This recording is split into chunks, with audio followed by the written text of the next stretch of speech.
welcome back to APinkeClothlife, or if you're new here, hi, I'm Tina, and today we're going to be diving into a super helpful video for beginners. How to start budgeting on a low income using the cash envelope system. So if you ever feel like budgeting doesn't work for small paychecks, this video is for you. So I'm going to walk you through exactly how I stuff my envelopes with my categories, and I will be using some examples also.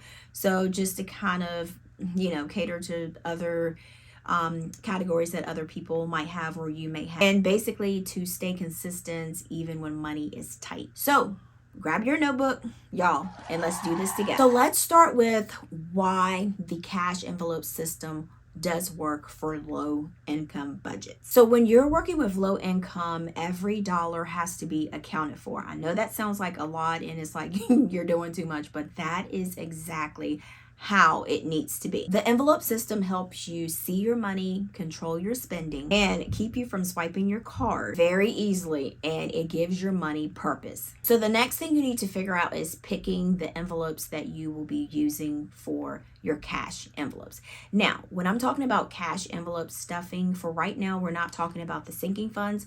We're talking about your wallet, your everyday spending wallet that you use, that you take with you all the time. And hold on, sometimes people don't take it with them all the time, and we'll get to that and we'll explain with that.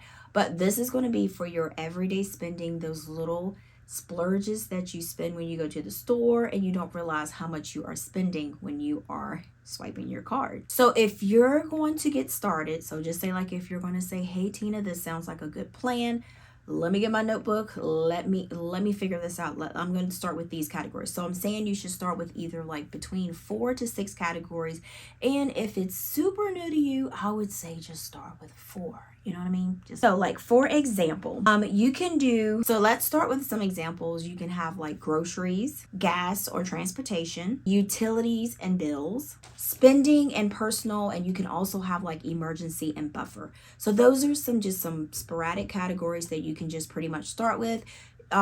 Everybody's life is different. Everybody's financial journey is different. So everybody's envelopes are not going to be the same, but I do notice that a lot of us always have groceries, gas, and eat out. Those are the ones that we always have. So those are the ones I see the most when I am like creating envelopes for people. I see those the most. Now, let me go ahead and show you the categories that I have inside of my cash envelope wallet that I have. So we'll take a look at this and we're going to see what we have. All right, so as you can see in my envelope, these don't have any money in it because I've used all of the money, and that's what we have.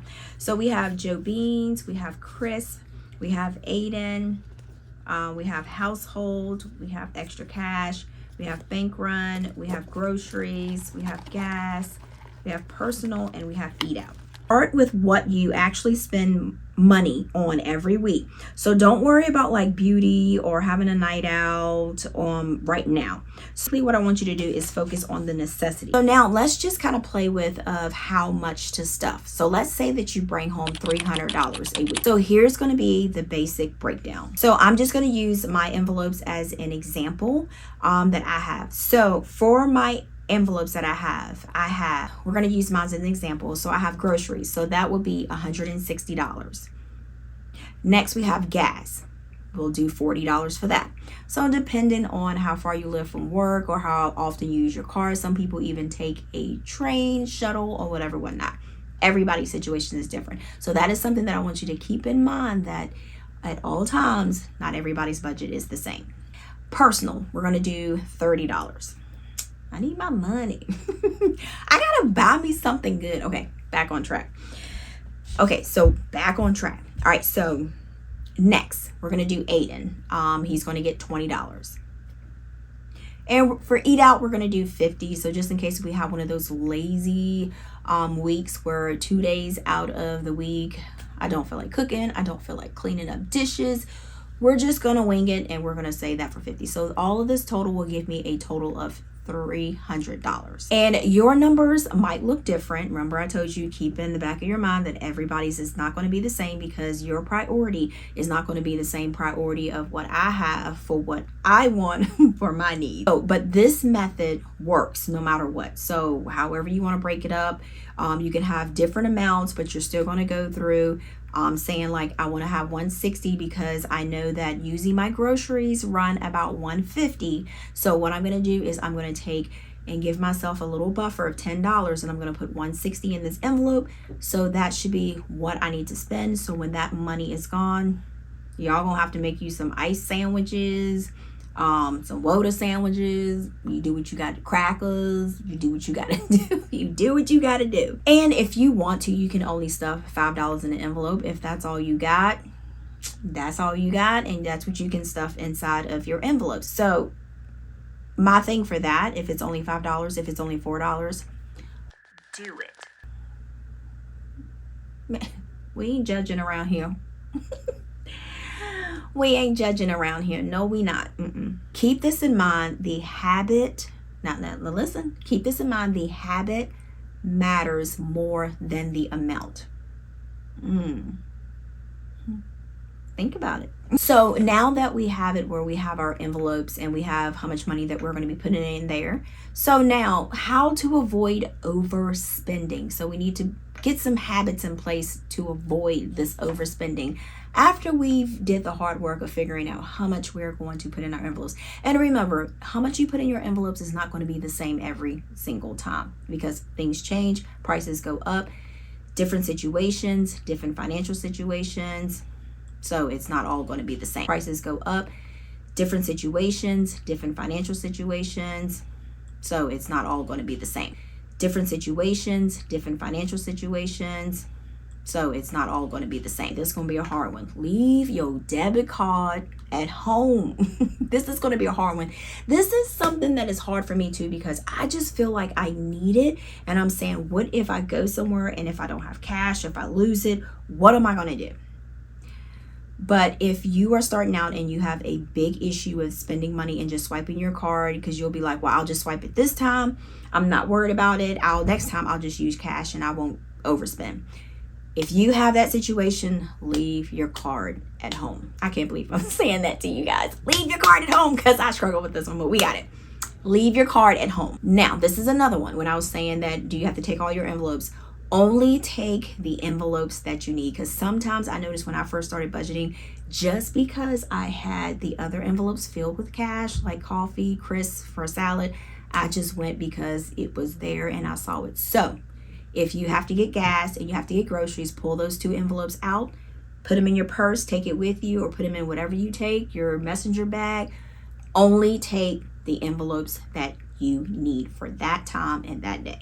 As we say all the time, I've said this in my other videos, track your spending in a spending book, like a spending tracker or a little notebook, or in your budget tracker. So make sure that you are tracking those small spending splurges that you have. Even if you go to the dollar store, you buy juice, track it, write it down. And the last one is to avoid overspending and dipping back into another envelope is don't stuff more than what you can.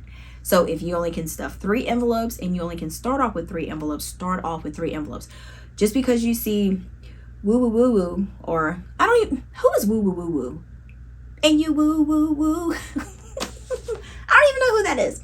Just because you see somebody else stuff something, don't try to stuff it. Just pretty much stuff what you can stuff. So cash envelopes are supposed to help you create boundaries without feeling restricted. Okay?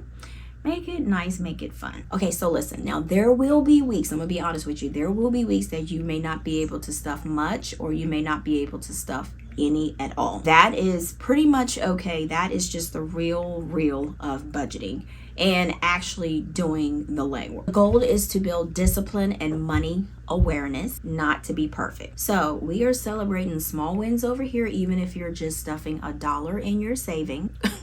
I'm gonna tell you, you did something. It's something. And you just have to stay consistent and you will see progress. Promise you. All right, guys, this is the end of the video. If you found this helpful, give it a thumbs up and don't forget to hit the like button, and then also subscribe to the channel. That helps my channel out so much.